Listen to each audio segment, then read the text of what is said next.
L'eau fait partie du patrimoine commun de la nation. Sa protection, sa mise en œuvre et le développement de la ressource utilisable dans le respect des équilibres naturels sont d'intérêt général. L'usage de l'eau appartient à tous, dans le cadre des lois et règlements, ainsi que des droits antérieurement établis.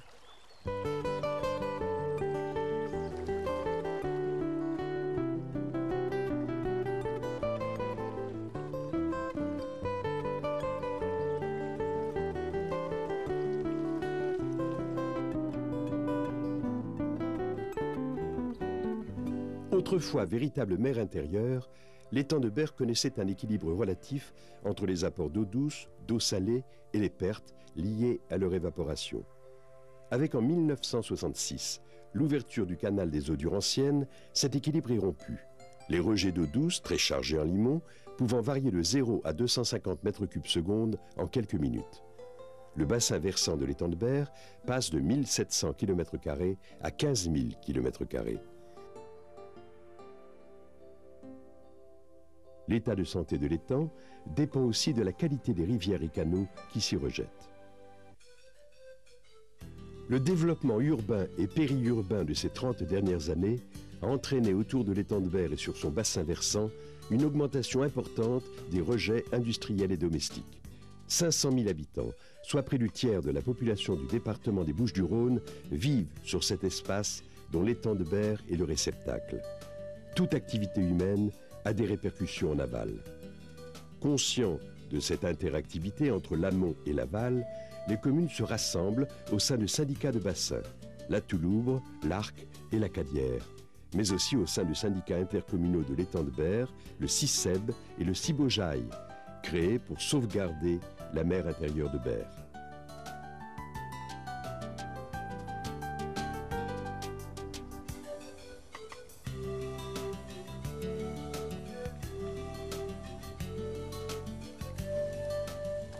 Bonjour.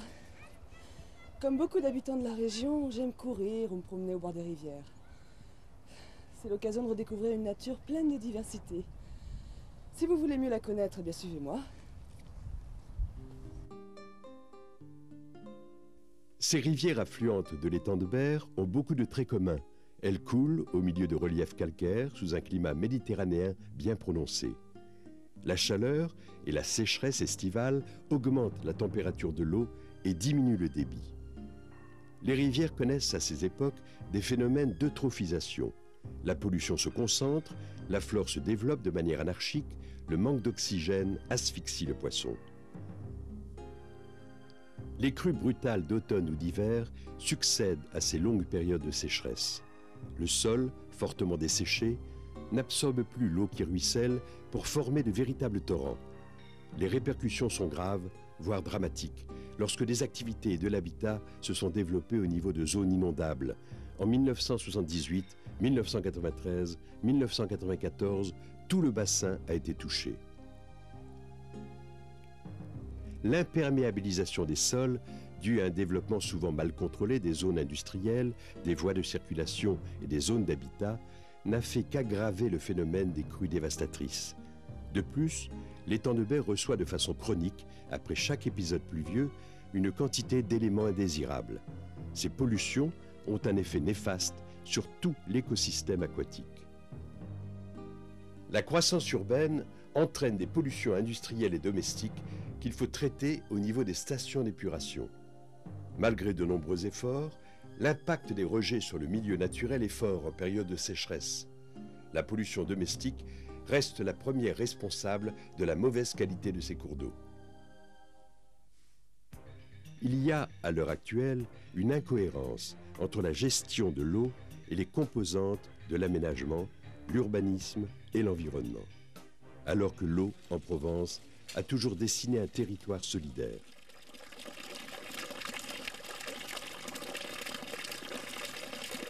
L'eau est un défi majeur pour une politique cohérente d'aménagement du territoire.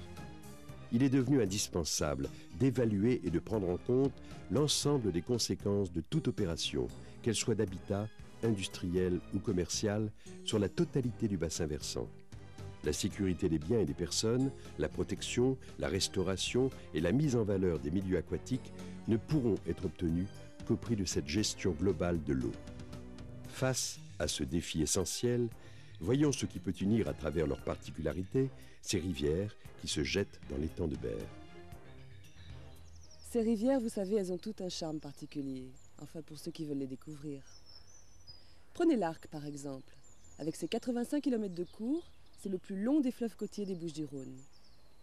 Depuis sa source, près des monts Auréliens, l'Arc traverse d'importants sites industriels et urbains, comme à Rousset, à Aix et au Mille. Une agriculture intensive se développe toujours sur son bassin. Certains sites, sur ses affluents, ont un grand intérêt écologique, comme le ruisseau du Grand Torrent, le refuge de l'écrevisse, à Pied Blanc. La Touloubre naît vers Venelle sur un plateau argilo-calcaire. Son parcours pittoresque dessert des sites comme le château de la Barbin, la ville de Grance, le pont Flavien et la Petite Camargue. Près de son embouchure, une espèce de poisson rare s'y réfugie, les blénies fluviatiles. La Cadière naît d'une belle résurgence aux sources de l'Infernais. Cette belle rivière, à ses débuts où la truite fario prospère, souffre beaucoup de sa traversée des zones industrielles de Vitrolles et de Marignane. Et maintenant, un petit rappel historique sur ces rivières.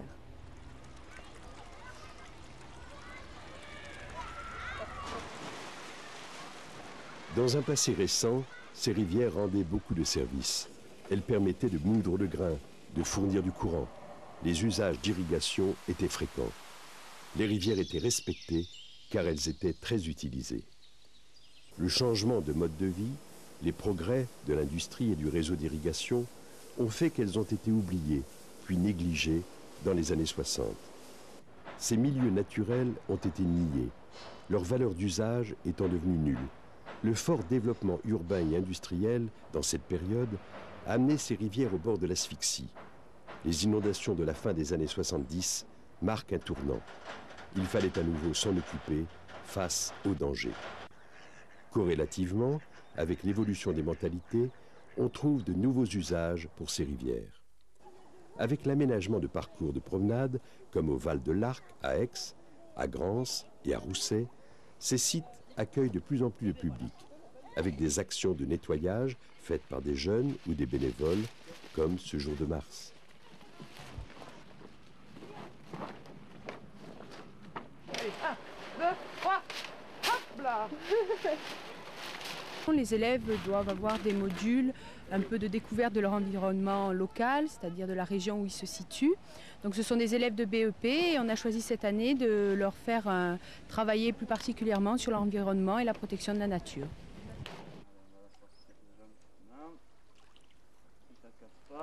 Et voilà. Je suis né ici depuis 50 ans, je connais cette rivière. C'est presque ma rivière. Et puis je ne voulais pas la laisser dépérir parce qu'on l'a prise en 1980. Et en 1980, on a eu d'énormes pollutions par la montée de l'urbanisme d'une part, la montée de l'industrie et tout, et une prise en compte de l'environnement qui n'était pas encore bien perçue par tout le monde. Comme l'étang de Berre, ces rivières ont un grand intérêt écologique, paysager et culturel. Une demande sociale est apparue face aux besoins d'espaces naturels pour les activités de loisirs. À l'origine de ce retournement de situation, les syndicats intercommunaux de bassin.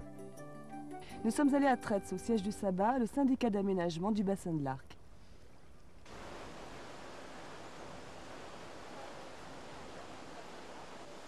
L'histoire du syndicat, c'est un peu l'histoire de l'Arc. Dans les années 70, il y a eu énormément d'inondations. Et donc, les élus ont essayé de trouver des moyens de réponse et des réponses à ce problème d'inondation. Et donc, il y a eu une première association intercommunale, un syndicat intercommunal d'études, qui a fait une étude donc, et qui a défini les objectifs à atteindre sur l'Arc. Et ensuite, en 1982, un syndicat intercommunal d'aménagement du bassin de l'Arc, donc le SABA, a été créé. Mais à partir du moment où nous avons commencé à travailler sur les rivières, et sur ces problèmes de crues, on a aussi découvert que la rivière était un espace naturel, un milieu vivant, qu'il y avait d'autres aspects que l'hydraulique, qu'il y avait la qualité des eaux, qu'il y avait énormément d'usages possibles, existants, ou ayant existé, ou à développer. Elle est travaux qui sont assez importants en protection de berges. Donc en fonction de l'enjeu, on utilise différentes techniques. On essaye d'utiliser le plus possible des techniques de végétalisation. D'autre part, on peut avoir des interventions beaucoup plus légères et au travers notamment de l'entretien. Alors soit de nettoyage suite à une crue où il faut enlever des embâcles et procéder à des travaux de nettoyage d'urgence, soit de manière plus continue par le biais d'un entretien. On va justement mettre en place un programme pluriannuel d'entretien qui prendra en compte l'ensemble des enjeux et aussi au niveau de la ripisylve les besoins d'intervention ou de non-intervention.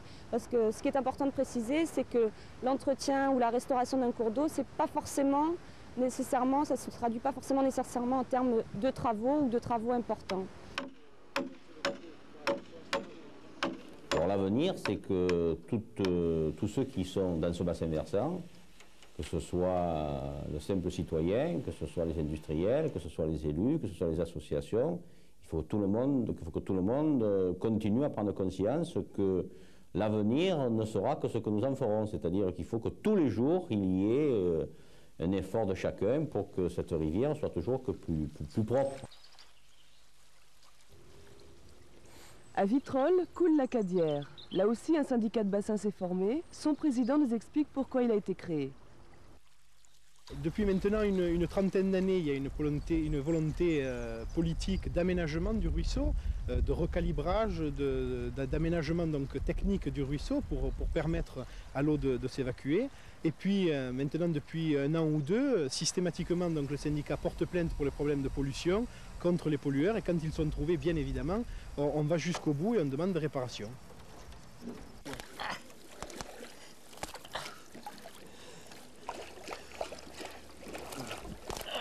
Le technicien de rivière a différentes missions.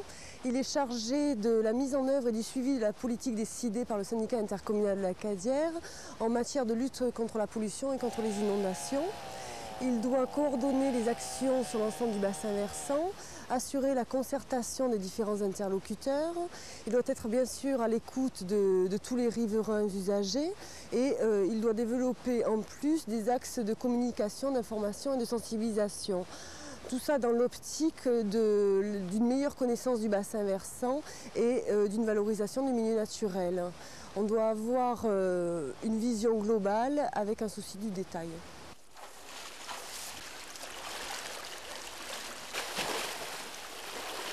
Il y a une volonté d'ouverture et de communication envers les industriels qui sont des partenaires. Donc il y a véritablement de la part du syndicat de la Cadière une volonté d'ouverture et de communication envers les gens qui sont autour de la Cadière. Et je pense que c'est comme ça qu'on arrivera à faire naître dans la tête des riverains de la Cadière qu'il y a un intérêt à préserver la Cadière et à ne pas tourner le dos à ce ruisseau.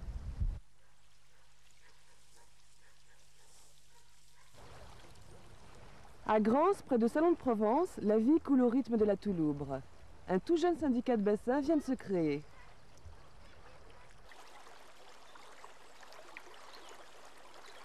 L'objet de ce syndicat est un objet de syndicat d'études. Donc nous allons faire un état des lieux, un projet, et à partir de ce projet, nous définirons les priorités. La première des priorités, c'est éviter les inondations, éviter qu'il y ait atteinte aux biens et aux personnes, avec risque de mort, etc., comme c'est le cas. Dans le plan d'aléa au risque du préfet, Grance, Pélissane sont des communes qui risquent des incidents graves. Donc, le premier élément, c'est évidemment, des premiers travaux que nous allons faire après l'étude, c'est éviter ces risques. Deuxième élément, c'est retrouver la qualité de l'eau et donc un élément d'antipollution pour essayer de retrouver cette qualité de l'eau qui permette donc à ce moment-là d'avoir de la pêche, d'avoir pourquoi pas un jour de la baignade, puisqu'on s'est baigné dans la Touloubre il y a une trentaine d'années. Et l'agence de l'eau ?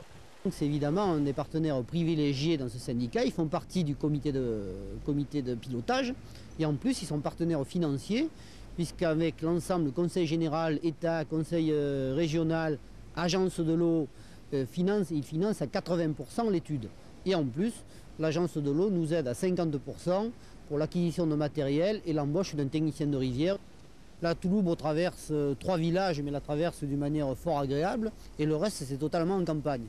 C'est-à-dire que nous pouvons faire revivre cette rivière dans son environnement, au milieu de champs, avec la pêche, avec l'ensemble des éléments qui doivent permettre à cette rivière d'y retrouver un attrait, je ne dirais pas touristique, mais un attrait naturel. Une véritable solidarité s'est donc mise en œuvre dans les communes des bassins versants de l'étang de Berre. Cette communauté d'intérêt, née au départ du désir de juguler le danger d'inondation, s'est tournée très vite vers une réhabilitation des rivières et de leurs berges.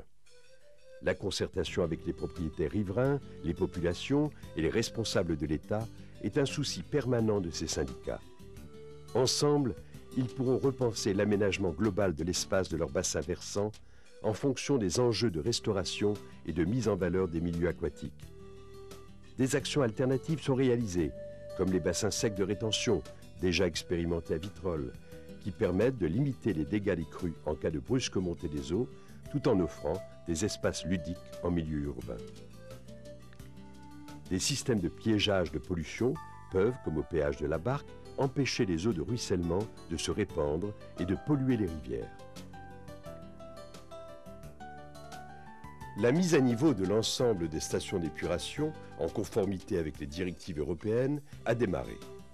À Aix, par exemple, des travaux d'amélioration de la filière sont en cours. Des services de l'État, comme la mission eau de la Direction départementale de l'agriculture et de la forêt, la DDE, les services maritimes, la DRIR, la DIREN et la DAS, interviennent de façon continue pour impulser des actions avec les syndicats de bassin. Ces actions sont soutenues activement et aidées financièrement par l'Agence de l'eau, le Conseil régional et le département. Pour l'étang de Berre, un plan de reconquête sur 10 ans est en cours. Initié en 1993, il vise à réhabiliter l'étang. Une mission d'observation permanente a été créée. Autour des communes riveraines, les énergies se concentrent pour que l'étang puisse retrouver son caractère marin.